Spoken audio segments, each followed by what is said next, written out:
Hello, merhaba, Horsh Geldenes. Welcome to Chana FW channel. Ayan guys, kumusta na naman kayo? Mag-usap naman tayo ngayon, magkamustahan tayo ngayon. So bilang OFW, gusto ko lang i-share sa inyo na kailangan meron din tayong dapat paghandaan sa ating buhay after abroad. Dahil alam naman natin na karamihan sa mga OFW uuwi sa Pilipinas na walang-wala at walang ipon. So, gusto ko lang pag-usapan natin bago mahuli ang lahat, habang malakas pa tayo, habang kumikita pa tayo, kailangan din po nating paghandaan ang ating retirement. So, yan po ang pag-uusapan natin today. Halika kayo at samahan nyo ako, magkwentuhan tayo. Ayan, magandang araw po sa ating lahat, saan mang panig tayo ng mundo ngayon. Kumusta sa mga ating kababayang mga OFW? Ayan, nandito na naman si Naim, ang guest natin for today. Hi Naim, just stay there and watch. Okay, gusto ko lang pong magkwentuhan na naman natin ngayon. Kamusta nga ba ang mga buhay nating mga OFW habang malakas pa tayo, habang kumikita pa tayo? Pinaghandaan ba natin ang ating retirement? So, kailangan din po, habang nandito pa tayo sa abroad, habang kumikita pa tayo, habang malakas pa ang pangangatawan natin at wala pa tayong sakit, kailangan din po nating mag-ipon. Unang-una, kailangan nating mag-ipon, kailangan nating paghandaan ang ating retirement, at kailangan pag-uwi natin sa Pilipinas, mag-full good tayo, ready na po tayo. Tanong, sabi ka na, tanong, may ipon ka na ba? Kung wala pa, okay. Isang tanong, handa ka na ba sa iyong retirement? Pag-uwi natin sa Pilipinas, syempre, kasi hindi naman po tayo habang buhay nandito sa abroad. Hindi naman po tayo forever nag-i-stay sa abroad. Uuwi at uuwi po tayo sa Pilipinas. Bakit? Kasi po hindi naman po tayo taga-ibang bansa. Kahit sabihin natin yung iba, nagiging citizen na sa bansang kanilang pinagtatrabahuan. Pero, pagdating ng panahon na matanda na tayo, pangarapin pa rin natin ang uwi sa Pilipinas. Bakit? Pilipino po tayo di ba? Nandun yung puso natin sa Pilipinas. Siguro merong mangilan-ngilan na mga kababayan nating Pilipino na ayaw nila umuwi sa Pilipinas, pero lahat, karamihan na naririnig ko, gusto nilang umuwi sa Pilipinas. To be honest, kahit maganda na yung sabihin natin, may sarili na silang buhay at may sarili na silang bahay sa ibang bansa, pinapangarap pa rin po nila makauwi sa Pilipinas. Kasi nga siguro dahil iba talaga yung environment natin sa Pilipinas at sa environment natin sa ibang bansa. Kasi syempre, kumbaga, sa Pilipinas parang feeling natin, of course, safe tayo.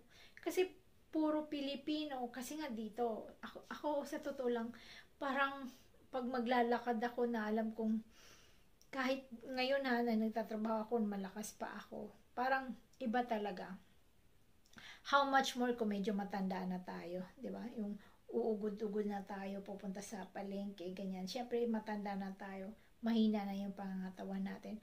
Talagang, I'm sure, kung matanda na ako, I'm sure, gustuhin ko pa rin mag-for good sa Pilipinas. Kaya, ang tanong guys, napaghandaan na ba natin ang ating buhay after working abroad? Di ba? Kasi yung iba, meron nang dinadala nila ang kanilang pamilya sa abroad, no? Sinasabi na, ay, hindi na ako sa Pilipinas, I'm okay here.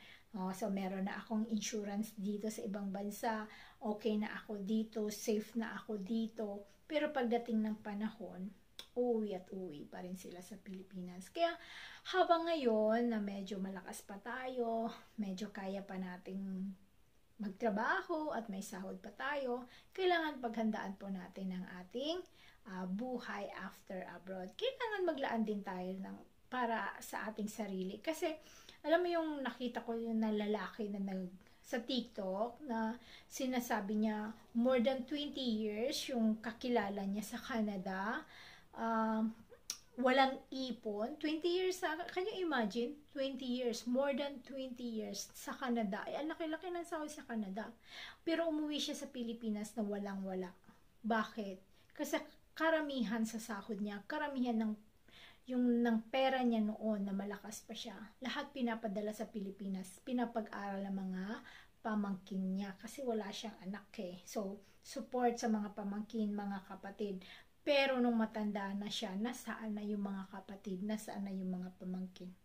Wala na. So, kailangan, kung wala ka mang anak, wala ka mang pamilya, wala ka mang masasabi nating uuwian sa Pilipinas, paghandaan mo lang, kumuha ka ng retirement plan mo, kumuha ka ng healthcare insurance mo,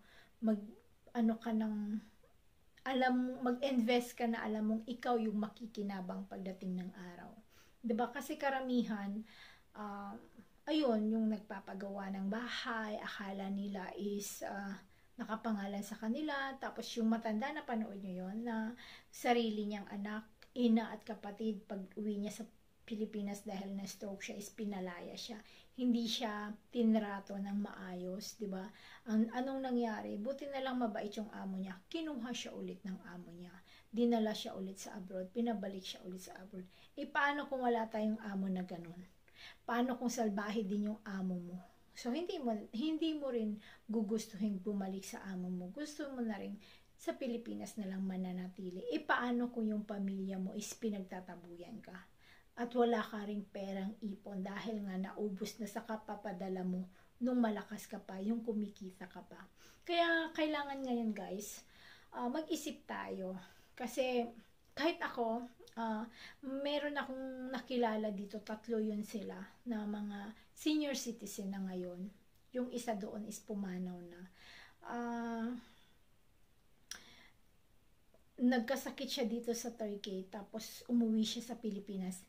Nung una nga para ayaw niya pang umuwi. Kasi alam niya wala siyang uuwian na kamag-anak na mag-aalaga sa kanya.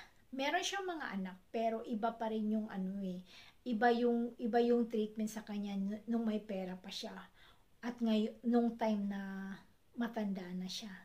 Kaya sa totoo lang, nung hindi pa talaga siya acute, yung kumbaga sabihin natin malubha yung sakit niya, hindi talaga siya nag-decide na umuwi sa Pilipinas, guys. Kaya yun, tayong mga OFW, wag nating hintayin na maging malubha na yung sakit natin saka pa tayo uwi sa Pilipinas. Kailangan paghandaan natin. So, I really realize, guys, na hindi natin kailangang ipamigay lahat yung mga sahod natin kahit sa sarili nating anak.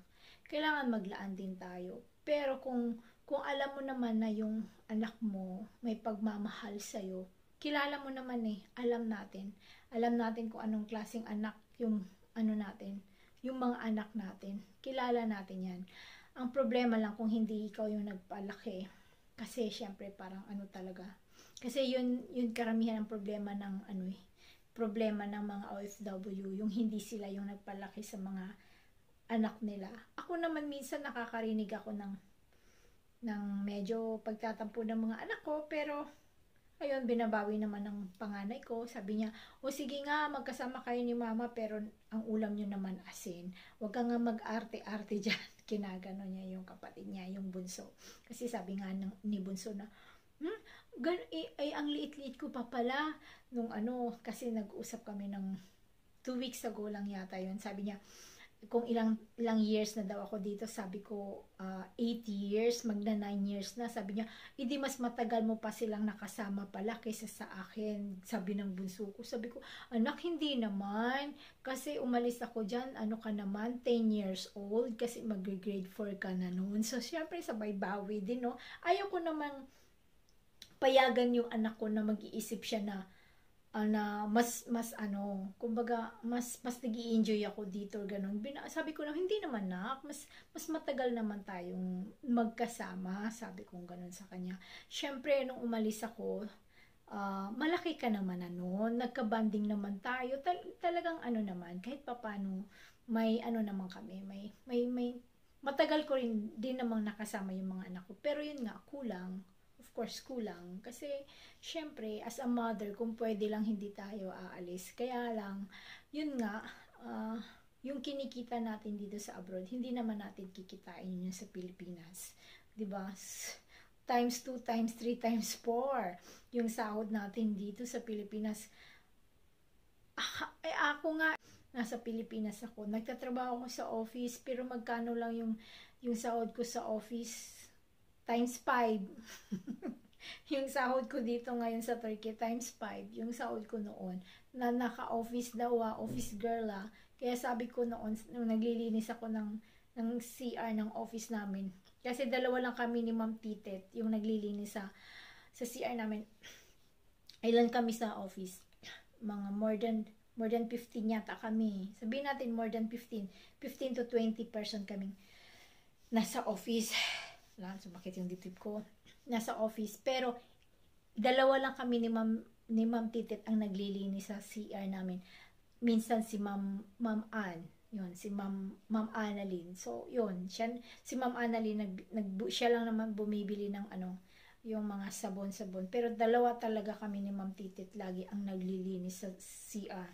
Kaya doon ko na talaga napag-isip-isip guys, yung naglilinis ako sa CR.